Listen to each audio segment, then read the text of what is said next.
नया टॉपिक डालो, electrochemical reaction.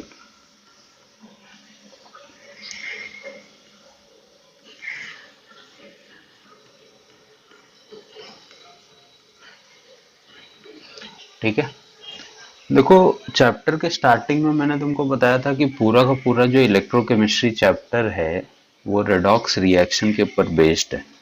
ठीक है, राइट, पूरा का पूरा रेडॉक्स रिएक्शन पे बेस है। कहीं पे ऑक्सीडेशन होगा, कहीं पे रिडक्शन होगा। ठीक है, और वो हम लोग इस चैप्टर में मैंने तुमको बताया भी था कि होने तो वाला है रेडॉक्स के ऊपर से ही। ठीक है, बाकी जो रेडॉक्स के कॉन्सेप्ट्स हैं वो तुम लोग को पता है शायद, बट इस चैप्टर में मैंने तुमको बोला था ना कि जहां पे भी ऑक्सीडेशन होगा और जहां पे भी रिडक्शन होगा, ठीक है, उस वाले इलेक्ट्रोड को मैं क्या बोलूंगा, जिस इलेक्ट्रोड पे, अब हमको पता है कि कोई भी सेल है उसके पास दो इलेक्ट्रोड होते हैं, एक पॉजिटिव चार्ज होता है, एक नेगेटिव चार्ज होता है। ठीक है, जिसमें हम लोग पॉजिटिव वाले को एनोड बोलेंगे और नेगेटिव वाले को कैथोड बोलेंगे। राइट, ठीक, तो मैंने चैप्टर के स्टार्टिंग में बताया था कि इस चैप्टर में हम लोग इसके बेस पे नहीं देखते इलेक्ट्रोड को कि जिस पे पॉजिटिव और जिस पे नेगेटिव है। ठीक है, हम लोग इनके बेस पे एनोड कैथोड नहीं देखते हैं। हम लोग किसके बेस पे देखते हैं, जहां पे भी ऑक्सीडेशन होगा, ठीक है, उस इलेक्ट्रोड को हम लोग क्या बोल देंगे, एनोड। राइट, और जहां पे भी रिडक्शन होगा उसको हम लोग क्या बोल देंगे, कैथोड। ठीक है, एनोड का सीधा सा मतलब क्या है कि यहाँ पे क्या होगा, हमेशा लॉस ऑफ इलेक्ट्रॉन होगा। ठीक है, और कैथोड में गेन ऑफ इलेक्ट्रॉन होगा। बाकी सब चीजें सेम है। ठीक है, बाकी चीजों में कोई भी डिफरेंस नहीं है, बट इस ऑक्सीडेशन एनोड और रिडक्शन कैथोड को तुमको ध्यान में रखना पड़ेगा। क्लियर है?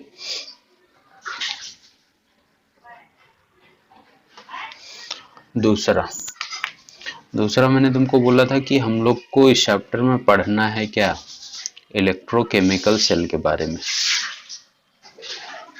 ठीक है, अब ये इलेक्ट्रोकेमिकल सेल जो होता है ये भी दो टाइप से होता है। कैसे कैसे होता है, एक तो इसमें होता है इलेक्ट्रोलिटिक सेल। ठीक है, दूसरा इसी में क्या होता है, गैल्वेनिक सेल। गैल्वेनिक सेल तुम लोग आगे जाओगे तो इसको वोल्टिक सेल भी बोलते हैं, क्योंकि दो साइंटिस्ट हैं उनका नाम है ये, गैल्वेनी और वोल्टा। ठीक है, उनके नाम पे रखा गया है। तो इलेक्ट्रोलिटिक सेल और गैल्वेनिक सेल, इसका भी मैंने तुमको डिफरेंस बताया था। इलेक्ट्रोलिटिक सेल में क्या होता है,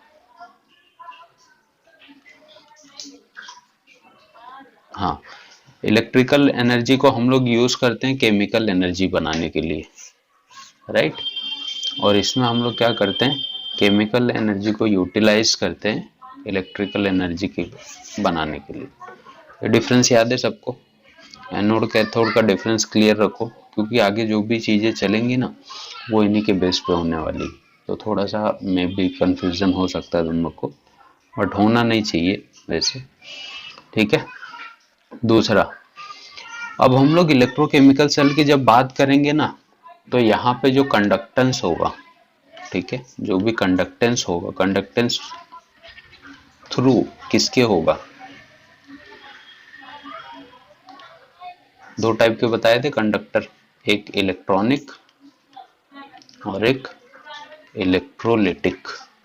याद है क्या डिफरेंस होता है इलेक्ट्रॉनिक में और इलेक्ट्रोलिटिक में? एक मेजर डिफरेंस मेरे को बताओ कोई, इलेक्ट्रॉनिक कंडक्टर और इलेक्ट्रोलिटिक में क्या डिफरेंस है?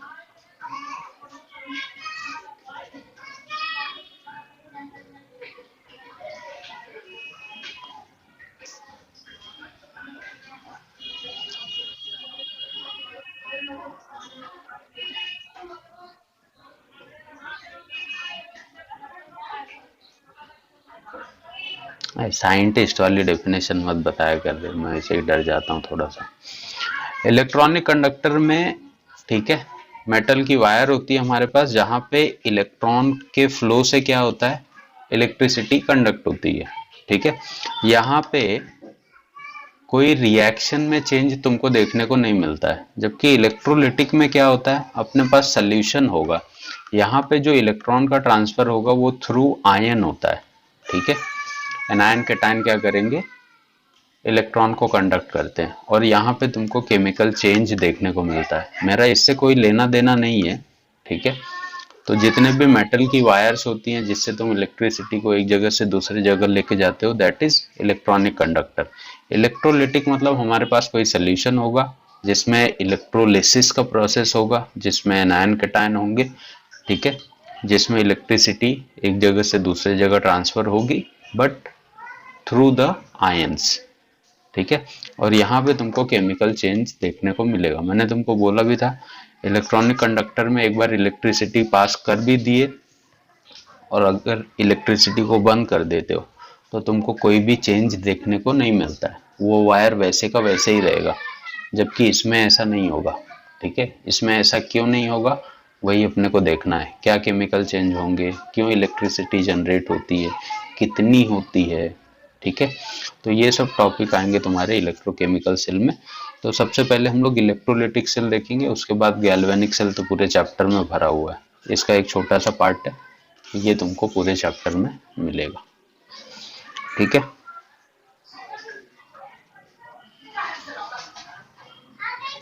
देखो लिखा क्या हुआ है, लिखते रहो देखते रहो। Electrochemical reaction, the reaction occurs in electrochemical cell are electrochemical reaction. This is a type of redox reaction. As we all know about this, oxidation and reduction occurs at both the electrodes. Depends, ठीक है, कि कौन से electrode पे क्या हो रहा है। इलेक्ट्रोड है मेरे पास, इनका भी डेफिनेशन एग्जाम में आया हुआ है, what is cathode, what is anode. तो हैं टैलेंटेड लोग, पॉजिटिव चार्ज वाला एनोड होता है और नेगेटिव चार्ज वाला कैथोड, ऐसा भी आंसर लिखते हैं, but we are not suppose to do that. ठीक है,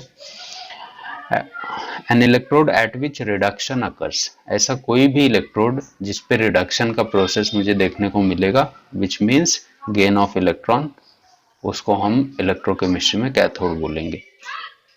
ठीक है, an electrode where oxidation occurs, ठीक है, जिसका मतलब क्या होता है, वहां पे लॉस होता हुआ तुमको दिखेगा इलेक्ट्रॉन का, उसको मैं एनोड बोलूंगा।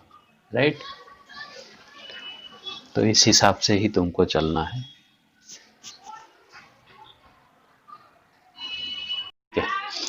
Electrolytic cell, an electrochemical cell in which a non-spontaneous reaction is forced to occur by passing external current into solution is called an electrolytic cell.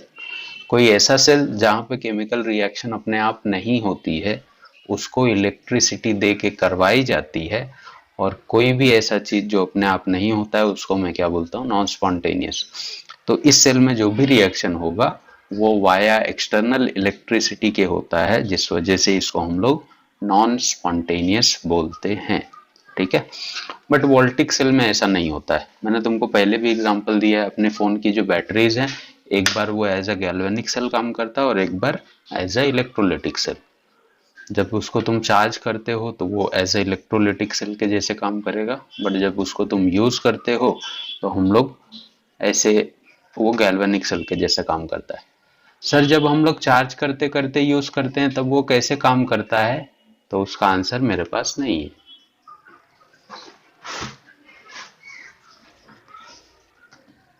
ठीक है, ठीक है, बाकी सेल भी ऐसे ही काम करते हैं, बट ये बेसिक सेल है। पहले माइकल फैराडे ने इलेक्ट्रोलिसिस करके बताया था NaCl के ऊपर, तो शायद इसी वजह से ये तुम्हारे इसमें दिया हुआ है। अब सबसे पहली चीज तो इलेक्ट्रोलिसिस। इलेक्ट्रोलिसिस का मतलब होता क्या है ये समझ लो पहले। इलेक्ट्रो मतलब होता है तुम्हारी इलेक्ट्रिसिटी, ठीक है, और लिसिस मतलब मैंने शायद नीट वाले लोग को बताया था, ब्रेकिंग। ठीक है, जो भी ब्रेकिंग होती है वाया किसके, इलेक्ट्रिसिटी से, उसी प्रोसेस को हम लोग बोलते हैं इलेक्ट्रोलिसिस। नीट में मैंने इसी चीज को पायरोलिसिस के फॉर्म में बताया था। ठीक है, पायरोलिसिस का मतलब क्या होता है, मेनी पार्ट्स, ठीक है, और लिसिस मतलब ब्रेकिंग। जब एक मॉलिक्यूल बहुत सारे पार्ट्स में डिवाइड हो जाता है जिसकी एंट्रोपी बढ़ जाती है, उस प्रोसेस को हम लोग बोलते हैं पायरोलिसिस। तुम लोग को डीके सर ने पढ़ाया होगा रिएक्शन मैकेनिज्म में, pyrolysis of Easter, nitro alkene, ये सब 3-4 साथ में ही। ठीक है, तो इस सेल में होता क्या है? ठीक है, इलेक्ट्रोलिसिस सेल में हमको पता है, ये हम लोग डायग्राम बचपन से देखते आ रहे हैं कि हमारे पास एक सेल होता है, राइट। ठीक, इसमें 2 इलेक्ट्रोड्स होते हैं ऐसे, और इसको बैटरी से कनेक्ट किया जाता है। और क्यों कनेक्ट किया जाता है वो रीजन आज तक अपने को नहीं पता था, और इसमें होता क्या है वो अपने को पता है। ठीक है, इसमें NaCl के मॉलिक्यूल्स को रखा गया है। ठीक है, किस स्टेट में? मॉल्टेन या फिर एक्वस स्टेट में। मॉल्टेन मतलब मेल्टेड स्टेट हो सकता है, एक्वस मतलब पानी में डिसॉल्व किया हुआ स्टेट हो सकता है। ठीक है, बट सॉलिड फॉर्म में नहीं होगा। सॉलिड में रखेंगे तो ये चीज, ठीक है, आयंस मूव नहीं करेंगे तो हमको अपना रिजल्ट नहीं मिलेगा। अब मान लो ये बैटरी है, इसका जो पॉजिटिव टर्मिनल है, ठीक है, पॉजिटिव चार्ज से जोड़ा गया है, और इसी को मैं क्या बोल रहा हूँ? एनोड। ठीक है, इस सेल में एनोड और कैथोड सही रहते हैं, नेगेटिव चार्ज जो होगा उसको मैं कैथोड बोलूंगा। बट जी ये जब गैल्वेनिक सेल में आते हैं तो इनका एनोड और कैथोड बदल जाता है, आगे देखेंगे क्यों बदल जाता है। ठीक है, तो इसमें बाकी कंस्ट्रक्शन तो यही है, तुमको इसका जो नोट वगैरह लिखने को आता है वो ऐसे ही आता है, right note on molten electrolysis of molten NaCl। ठीक है, तो तुमको ऐसे लिखना पड़ेगा कि इसका कंस्ट्रक्शन क्या है। कंस्ट्रक्शन मतलब क्या क्या लिया हुआ है तुमने इसमें। दूसरा तुमको आ जाएगी इसकी वर्किंग कैसी होती है, ठीक है, वर्क कैसे करता है।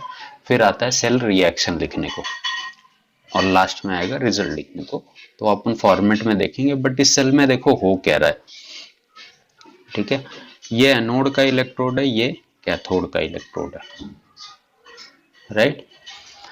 तो जैसे ही तुम बैटरी से इसको कनेक्ट करोगे, ठीक है, ये नेगेटिव चार्ज क्यों है मालूम है, और ये पॉजिटिव चार्ज क्यों है? क्योंकि बैटरी जो है वो इलेक्ट्रॉन इस डायरेक्शन में क्या करती है? फेंकती है। एक डायरेक्शन में इलेक्ट्रॉन बढ़ रहे हैं तो इसीलिए दूसरा वाला अपने आप क्या हो जाता है? पॉजिटिव चार्ज हो जाता है। तो ये मतलब ये जो इलेक्ट्रॉन एंटर हो रहे हैं वो कहां से एंटर हो रहे हैं सॉल्यूशन में? कैथोड के रास्ते से आ रहे हैं।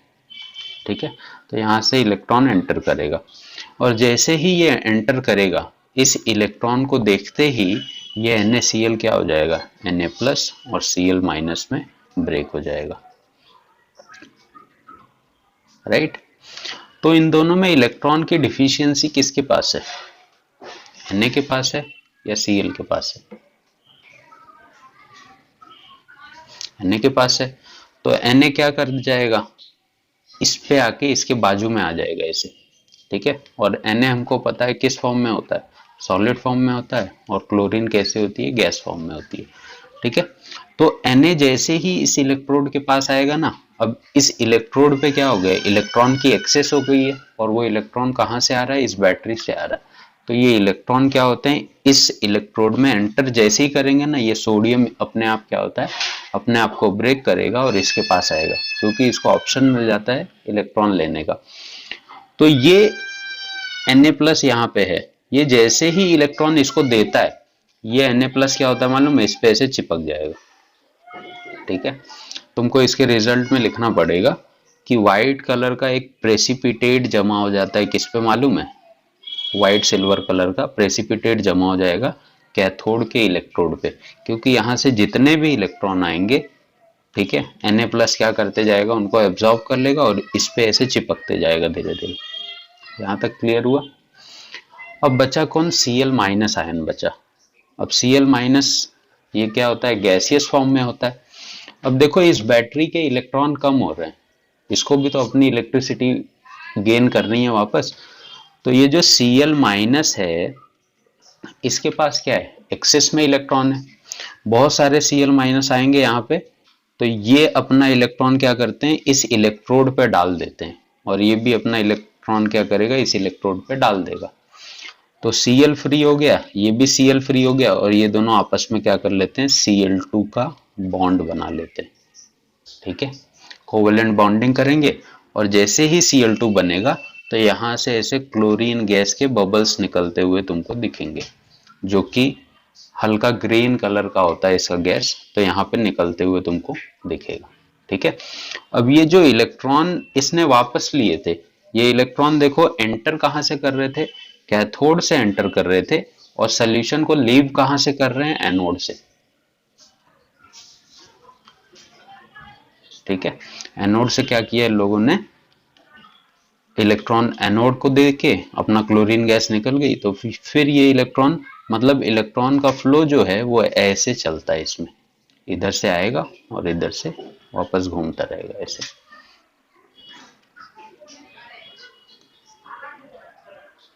समझा प्रोसेस?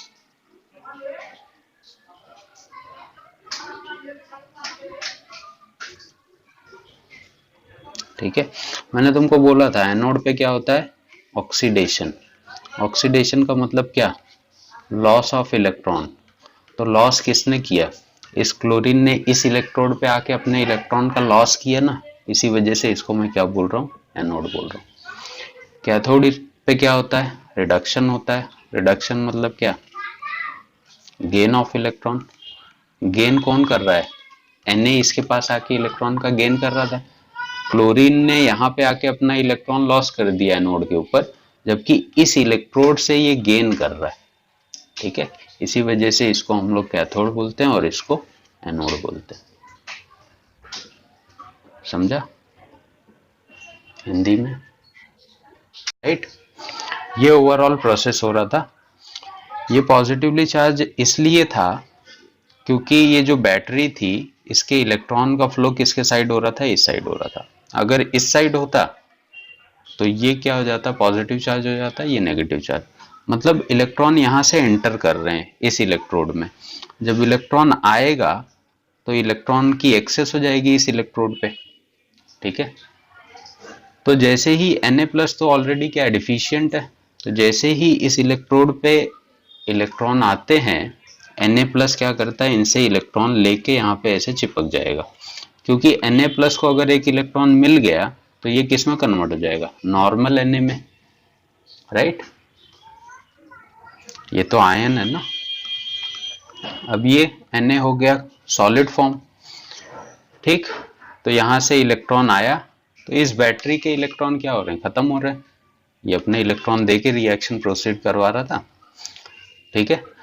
तो अब जब सोल्यूशन से Na+ निकलने लगेगा, तो थे तो अपने पास Na+ और Cl-, जब Na+ कम होने लगेगा तो ये Cl- भी तो क्या है, किसी भी स्पीशीज के ऊपर अगर चार्ज है तो वो स्पीशीज क्या होती है, अनस्टेबल होती है।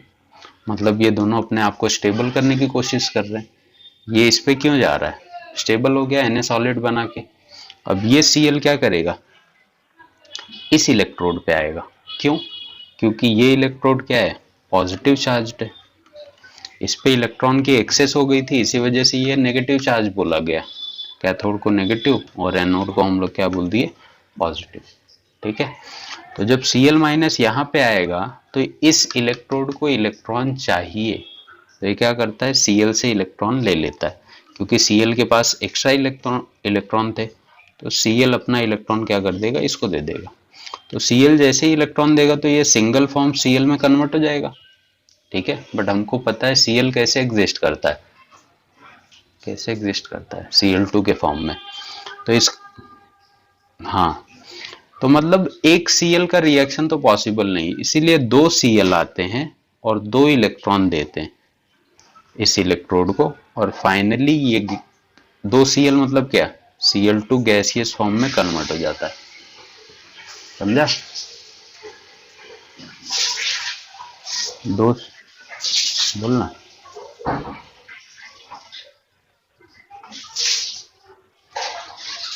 हम्म,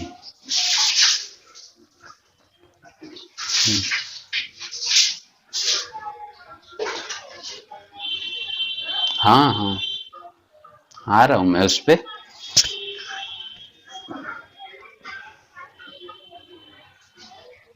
कैथोड की, देख, ये जो सोडियम Na+ आया इसके पास, तो इसने क्या किया, Na+ ने इससे इलेक्ट्रॉन लिया, ठीक है।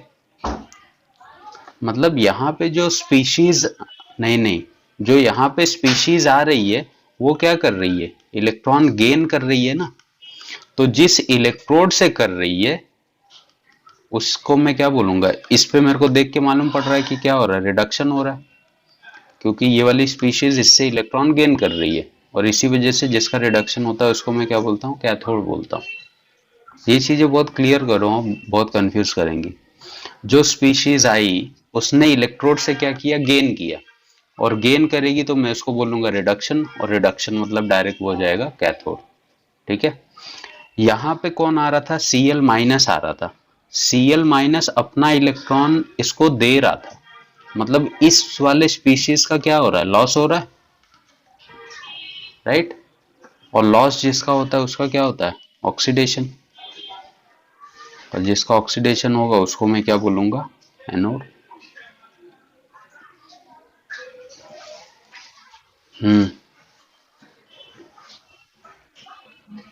जब ये ओवरऑल रिएक्शन कंप्लीट होगी ना तो तुमको इसमें दिखेगा कि NaCl के आयन कम हो गए, बट इन इलेक्ट्रोड में तुमको 1% का भी कमी या ज्यादा कुछ नहीं दिखने वाला है, ठीक है। तो Cl- यहाँ पे आके ऑक्सीडेशन कर रहा है, तो इस वाले इलेक्ट्रोड को मैं एनोड बोलूंगा।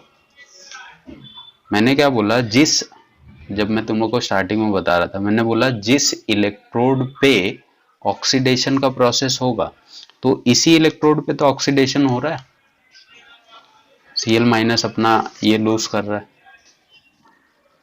और जो Cl की गैसेस भी निकलते हुए दिखेंगी वो तुमको यहाँ पे दिखेंगी, ठीक है। तो इसीलिए तो अपन इसको एनोड बोल रहे हैं।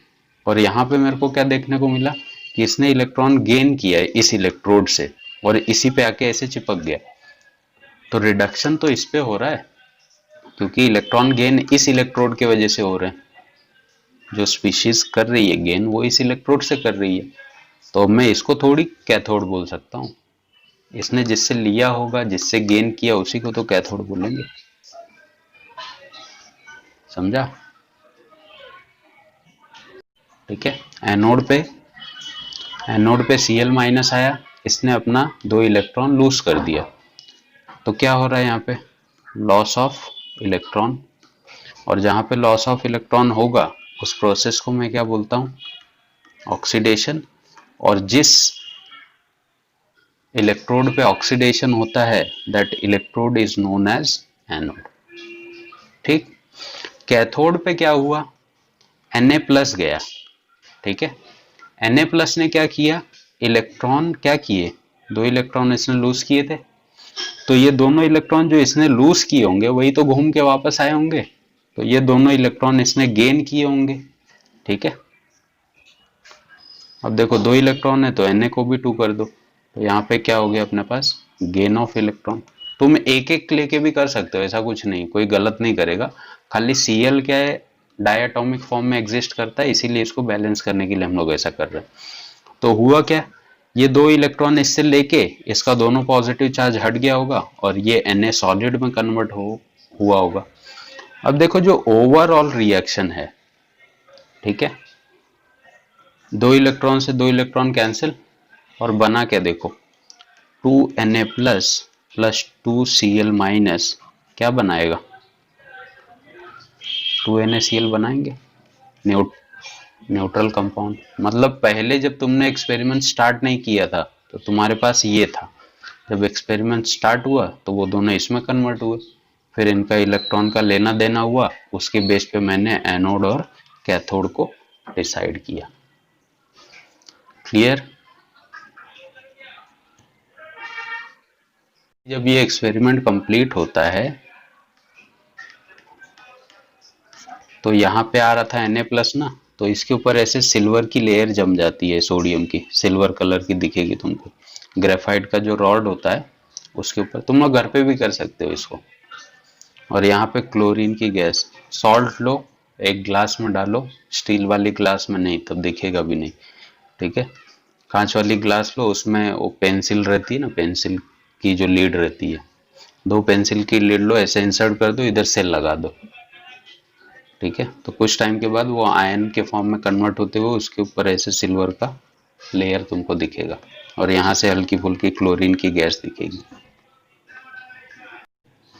ठीक है, क्या लिखा है देखो इलेक्ट्रोलाइटिक सेल में, it is a electrolysis process in which electrical energy is used to bring chemical reaction, जैसा कि मैंने तुम लोग को स्टार्टिंग में बताया, in which electrical energy is converted into chemical energy, ये भी हमको पता है। और मॉल्टेन NaCl है क्या? A container consist fused NaCl, fused मतलब या तो उसका एक्वस सोल्यूशन होगा या फिर मॉल्टेन स्टेट में होगा। Two graphite electrode with metallic wire connected to the battery, the electrode negative and positive. मैंने शॉर्ट में लिखा है काफी, थोड़ा तुम लोग अपना वर्ड ऐड कर लोगे तो और अच्छा है, बेटर है।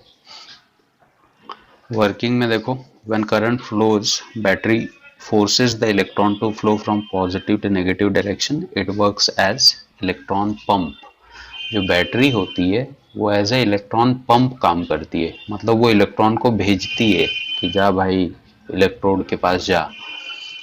ठीक, the electron enter in the solution through cathode and leaves the solution through anode and return to the battery. मतलब ओवरऑल इलेक्ट्रॉन खर्च नहीं हो रहे हैं, ठीक है, खाली तुमको एट द एंड उस सोल्यूशन में केमिकल चेंज देखने को मिलेगा, which is chlorine gas is liberated at anode and silver white precipitate at cathode. ठीक है, fused NaCl contain Na+ and Cl- ion which are freely mobile, mobile मतलब समझते हो ना, मूव करने वाले। When current flows, cathode attracts Na and anode Cl-। लिख लो यहां तक। को रिएक्शन लिख के दिखाया था देखो, तो ये कैथोड वाला रिएक्शन है, ये एनोड वाला है, ऐसे कर लो।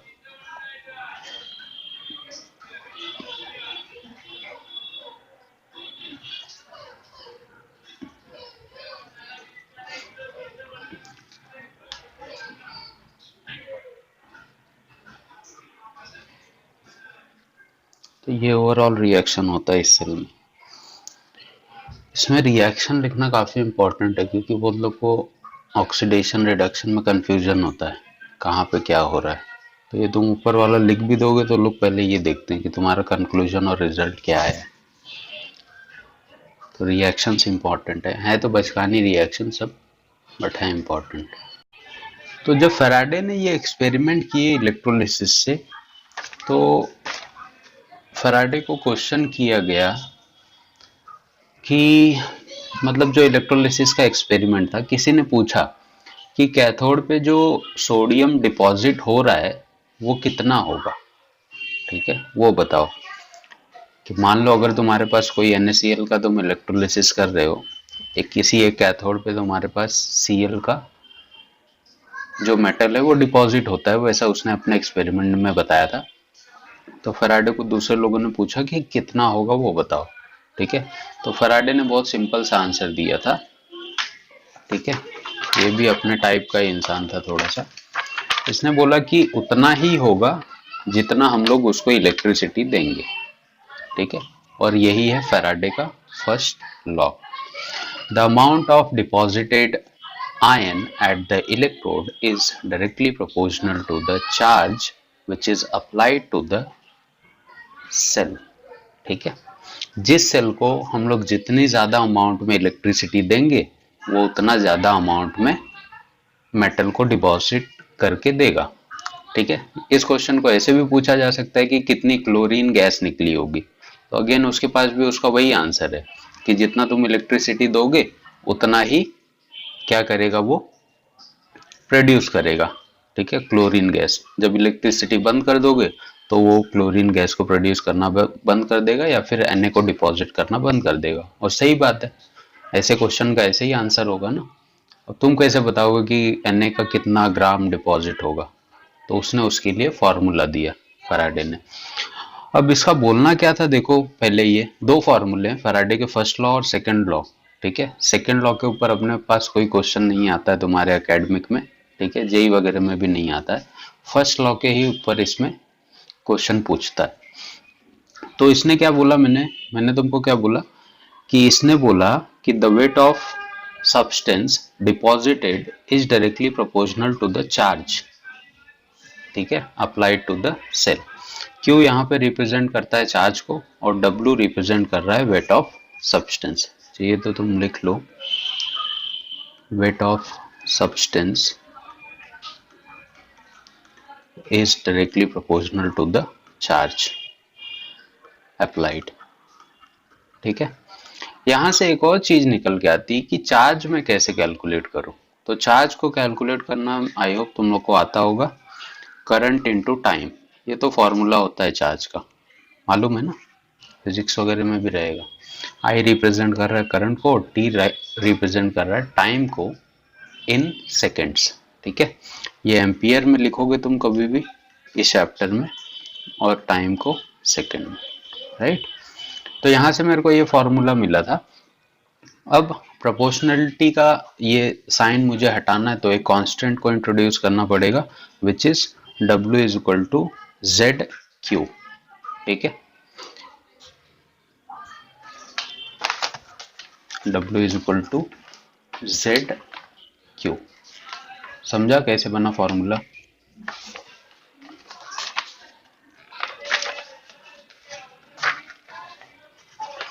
समझा कि नहीं?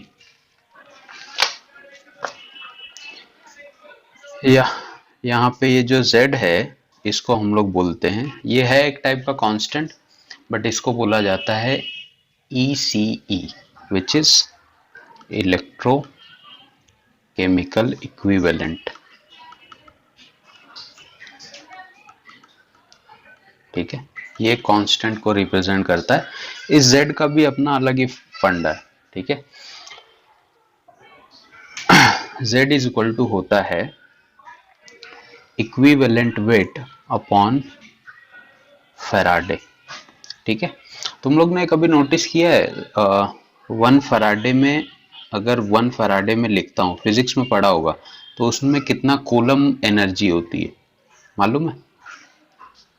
कितनी कूलम होती है? 96500 कूलम, इतनी एनर्जी होती है, राइट। 96500 कूलम। तो Z का अपना ही फंडा है, Z is equal to equivalent weight upon Faraday, ठीक है। और 1 फैराडे में इतना कूलम चार्ज होता है, और हमको यही वैल्यू लेके चलनी है, हम लोग 1 फैराडे नहीं लेते, ठीक है। 1 मोल 1 फैराडे इलेक्ट्रिसिटी कंटेन करता है, which is equal to 96500 coulomb, ठीक है। इक्विवेलेंट वेट निकालने आता है क्या तुम लोग को? ये जो चीज है इक्विवेलेंट वेट, कभी सुना है? इक्विवेलेंट वेट मतलब होता है किसी भी चीज का एटॉमिक मास अपॉन उसका n factor. n factor word सुना है कभी? n फैक्टर वर्ड सुना है कभी? क्या होता है n फैक्टर, बताओ कोई?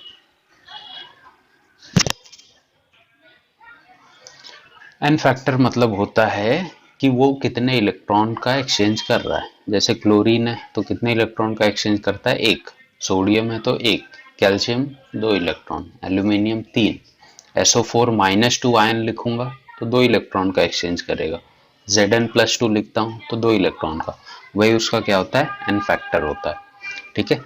जैसे अगर मान लो कि मैं बोलूं इक्विवेलेंट वेट अगर मेरे को निकालना है कॉपर का, ठीक है। तो कॉपर देखा है तुमने, ऐसे होता है CuSO4। तो यहाँ पे कॉपर का n फैक्टर कोई बता सकता है मेरे को कितना होगा? नहीं रे, ये जब डिवाइड होंगे तो SO4 पे जाता है -2 का चार्ज और Cu पे जाता है +2 का चार्ज। तो ये कितने इलेक्ट्रॉन का एक्सचेंज कर रहा है? 2 ही का कर रहा है ना, 2 इलेक्ट्रॉन दे रहा है और ये 2 इलेक्ट्रॉन ले रहा है। तो कॉपर का एटॉमिक मास कितना होता है? 63.5 अपॉन इसका n फैक्टर कितना हो गया? 2। इसी को अपन बोलते हैं इक्विवेलेंट वेट। तो फैराडे का पहला फॉर्मूला यही है, W is equal to ZQ। Z कैसे निकालना है मैंने तुमको बताया, क्यू कैसे निकालना है वो भी मैंने तुमको बताया।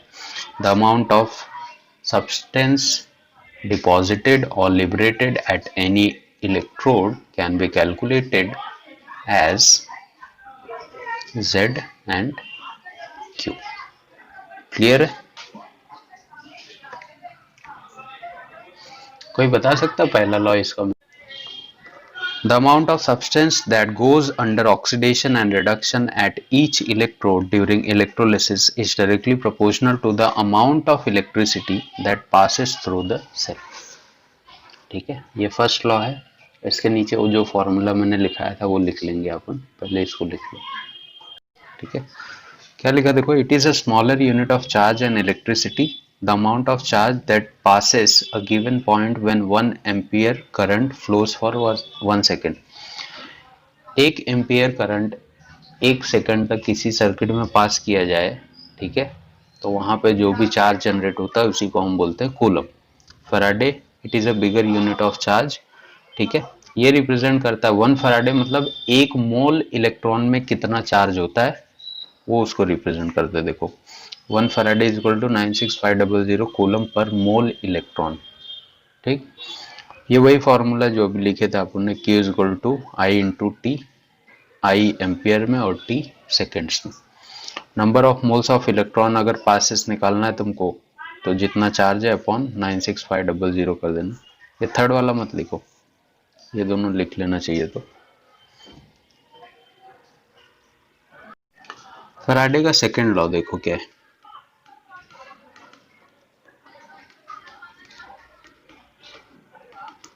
ठीक है, जब इसने लोगों को कंफ्यूजन क्लियर कर दिया कि कितनी इलेक्ट्रिसिटी मतलब कितना अमाउंट ऑफ वेट डिपॉजिट होगा, तो लोगों के क्वेश्चन जो थे वो बदल गए। ठीक है, तो इसको एक नया क्वेश्चन पूछा गया कि मान लो अगर मेरे पास कोई सीरीज ऑफ सेल है। सीरीज ऑफ सेल समझ रहे हो, मतलब जैसे एक सेल ये है, दो ही लेके चलते हैं, मतलब सीरीज ऑफ सेल मतलब मल्टीपल सेल पकड़ लो। इनको अगर मैं आपस में कनेक्ट कर दूं, जैसा कि तुम लोग ने बचपन में किया भी होगा, एक सेल से मोटर तेजी से नहीं चल रहा है तो उसमें 2-3 सेल जोड़ देते थे। ठीक है, उसको हम लोग बोलते हैं सीरीज ऑफ सेल। इसको पूछा गया कि मान लो अगर मेरे पास ऐसा कोई सीरीज ऑफ सेल है जिसको मैंने ऐसे अटैच किया हुआ है। ठीक, मान लो इसमें जो भी है कैथोड एनोड मान लो।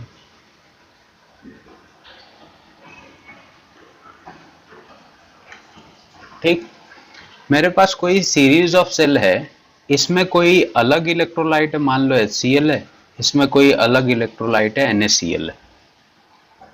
इस सेल में भी अगर मैं एक्सपेरिमेंट करूं तो सीधी सी बात है, कहीं पे Cl जाएगा, कहीं पे H जाएगा, कहीं पे Na जाएगा, कहीं पे Cl जाएगा। ये बातें तो हैं। मान लो कहीं पे A चला गया, कहीं पे B चला गया, कहीं पे C चला गया और कहीं पे D चला गया। ABCD मैं बेसिकली इनको ही ले रहा हूं ऐसे। समझा मैंने क्या बोला अभी तक? ठीक है, क्या पूछा था क्वेश्चन इसको कि अगर मैं सीरीज ऑफ सेल कनेक्ट करूं और इसमें इलेक्ट्रिसिटी सेम पास करूं, इलेक्ट्रिसिटी में मैं कोई चेंज नहीं कर रहा हूं, लेकिन सेल मैंने क्या किया हुआ है, 2 3 4 5 अलग अलग इलेक्ट्रोलाइट लेके लगाए हुए हैं साथ में।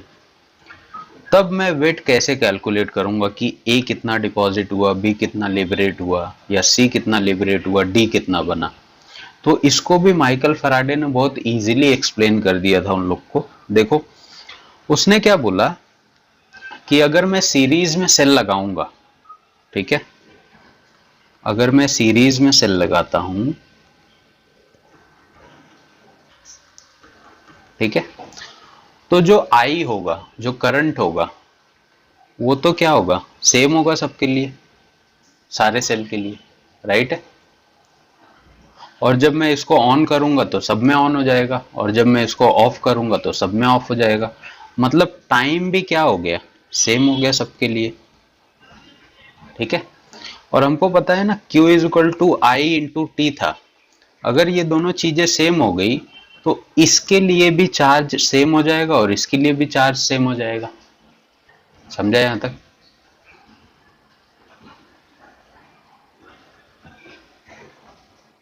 ठीक है, अब अगर मान लो इसको मैं बीकर x ले लूं और इसको y ले लूं, ठीक है, तो अगर बीकर x के लिए अगर मैं निकालना चाहूं कि कितना वेट डिपॉजिट हुआ होगा, तो मैं क्या निकालूंगा, मान लो A का निकाल रहा हूं, ठीक है, weight of A is equal to formula क्या था, ZQ, ठीक है, और इसमें क्या था अपने पास, इसको अगर मैं सॉल्व करूं थोड़ा सा तो क्या मिलेगा मेरे को, weight of A is equal to equivalent weight upon Faraday into Q, Z का फॉर्मूला यही तो था। इसको अगर मैं इक्वेशन 1 ले लेता हूं, ठीक है, और मान लो C का निकालना है, यहां से मैंने A का निकाला, यहां से C का निकाला, तो वेट ऑफ C भी क्या हो जाएगा, Z इंटू क्यू ही तो होगा, और इसका भी फॉर्मूला क्या होगा, देखो weight of C is equal to equivalent weight upon Faraday into Q, ठीक है। अब अगर इनका मैं रेशो निकाल दूं, ठीक है, मान लो ये इक्वेशन 1 एंड 2 से इन दोनों का अगर मैं रेशो निकालूं, तो WA upon WC is equal to क्या हो जाएगा, equivalent weight upon Faraday, equivalent weight upon Faraday, ठीक है। चीजों का इक्विवेलेंट वेट कभी भी सेम होगा क्या, क्योंकि एटॉमिक मास तो बदलता रहता है, ठीक है, तो कट क्या जाएगा यहां से, ये क्यू इससे कट गया, ये फैराडे इससे कट गया, तो बचेगा क्या, equivalent weight of A upon equivalent weight of C। बोलो ये समझा या नहीं समझा, कैसे आया, ठीक है। तो फैराडे का सेकंड लॉ यही है कि अगर मैं सीरीज में सेल लगा दूं और उसमें सेम अमाउंट में इलेक्ट्रिसिटी पास करूं सेम टाइम के लिए, तो उनका जो वेट डिपोजिशन होगा वो उनके इक्विवेलेंट मास के रेशो के क्या होगा, इक्वल आएगा, समझा।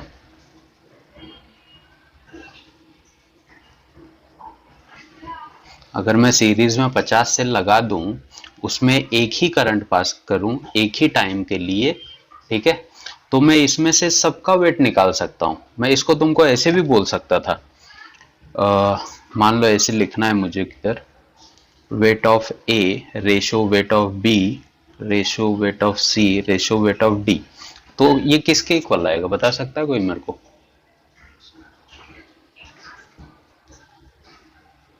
Equivalent of A ratio equivalent of B ratio equivalent of C ratio equivalent of D, यही इसका फॉर्मूला है मेन, बट इससे अपने को कोई लेना देना नहीं, एग्जाम में आता नहीं है, खाली स्टेटमेंट पूछ सकता है वो तुमको कि फैराडे का सेकंड लॉ क्या है, इस पे न्यूमेरिकल वगैरह नहीं है तुमको, ठीक है।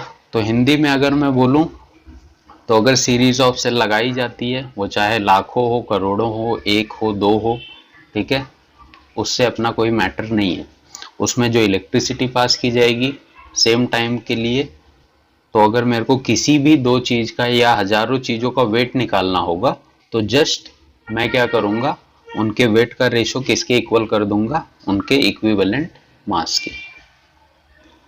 क्लियर।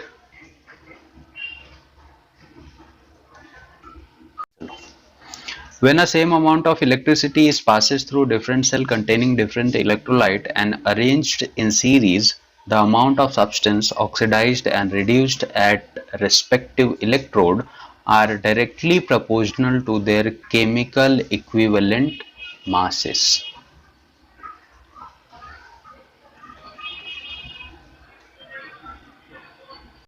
अपने हिसाब से लिख लो, मान लो कोई दो सेल हैं, ठीक है, अगर सीरीज ऑफ सेल है मेरे पास, तो उसका करंट और टाइम क्या होगा, सेम होगा, ठीक है, और फॉर्मूला अगर Q is equal to IT है, तो इनका चार्ज भी सेम होगा, और चार्ज अगर सेम हुआ तो पहले बीकर के लिए ये फॉर्मूला बनेगा और दूसरे बीकर के लिए ये, तुम आगे कितने भी अटैच करते जाओ सबके लिए यही फॉर्मूला बनते जाएगा। बाद में जब इनका रेशियो तुम निकालोगे तो चार्ज तो सेम है, कैंसिल हो जाएगा, फैराडे भी सेम है, कैंसिल हो जाएगा, बचेगा खाली इक्विवेलेंट वेट जो कि तुमको सेम रेशियो में शो होगा।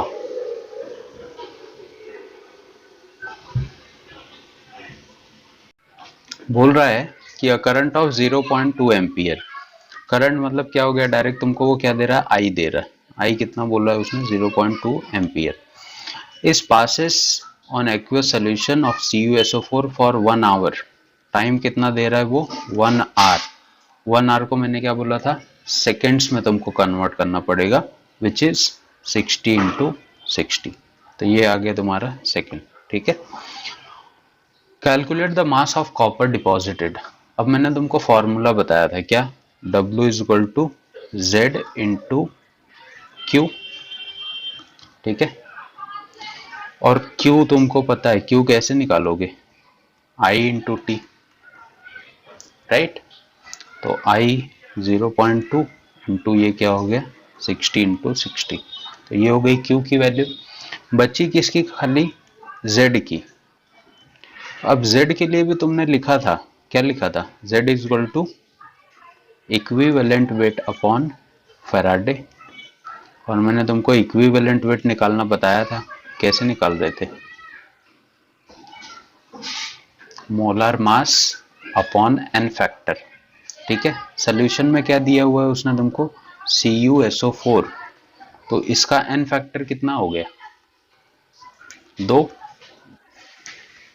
+2 लिखने की जरूरत नहीं, उसको खाली उससे मतलब होता है कितने इलेक्ट्रॉन का एक्सचेंज हुआ है, इसमें प्लस माइनस नहीं लगाना है तुमको। तो एन फैक्टर हो गया इसका 2। और किसके लिए पूछ रहा है, सिर्फ कॉपर के लिए। तो कॉपर क्या होता है, इसका एटॉमिक मास कितना होता है कॉपर का 63.5। तो ऊपर रख दो 63.5। अब तुमको पूरा चीजें यहीं पे मिल गई है। W इज इक्वल टू कितना मिल गया देखो, Z की वैल्यू 63.5/2 अपॉन फैराडे कितना है 9, 1 फैराडे बताया था ना कितना होता है 96500 कूलम। तो नीचे लिख दो 96500 इंटू क्यू क्या निकाला तुमने, ये 0.2 इंटू 60 इंटू 60। इसी को सॉल्व कर दो, तुम्हारा डिपॉजिटेड वेट निकल के आ जाएगा। समझा,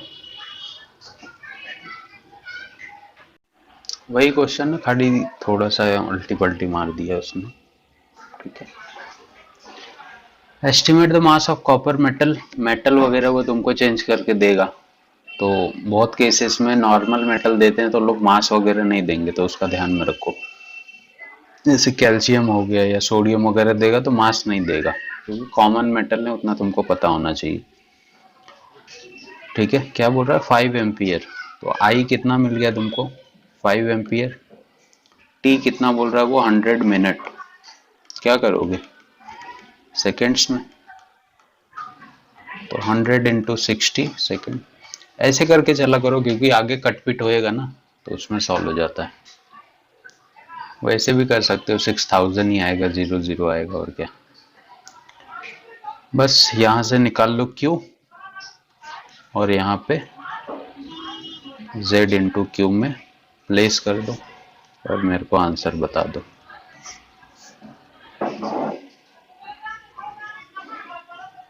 ना आंसर आएगा इसका, कैलकुलेट करोगे तो 9.87। जैसे देखो ये क्वेश्चन दिया है इसने यहाँ पे,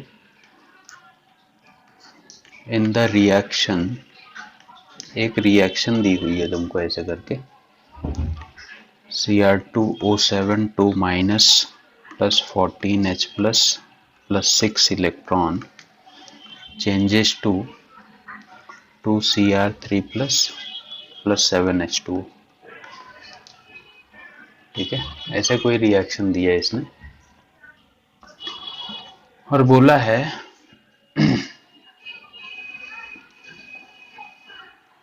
what is the quantity of electricity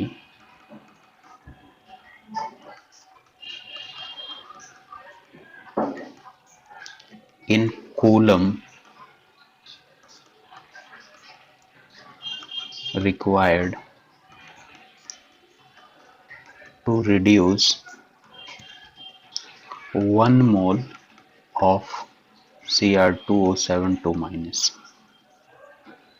ठीक है, एक रिएक्शन उसने तुमको दिया हुआ है और बोला है कि कितना इलेक्ट्रिसिटी लगेगा इसको रिड्यूस करने के लिए।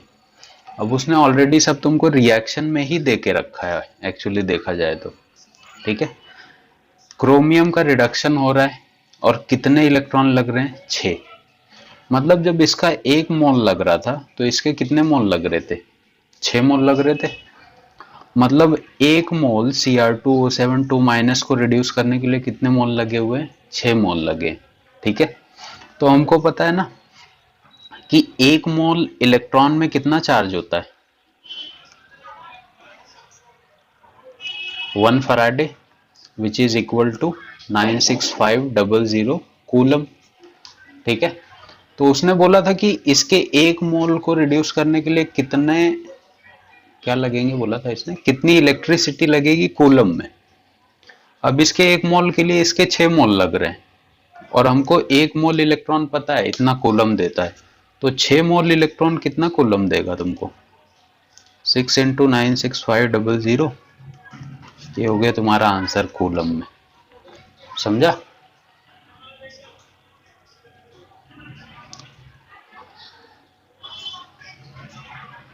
एक मोल इलेक्ट्रॉन में 1 फराडे चार्ज होता है और 1 फराडे इतना कूलम होता है।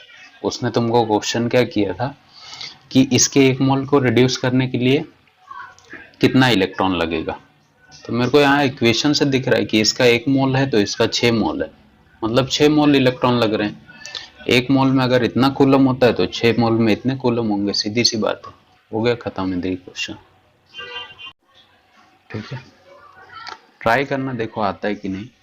खाली ये ध्यान में रखोगे कि 1 मोल में इलेक्ट्रॉन कितने होते हैं? 6.023 इंटू 10⁻23 और 1 मोल कितना चार्ज कैरी करता है? 96500 कूलम। ठीक है, तो उसने पूछा इलेक्ट्रॉन कितने फ्लो करेंगे।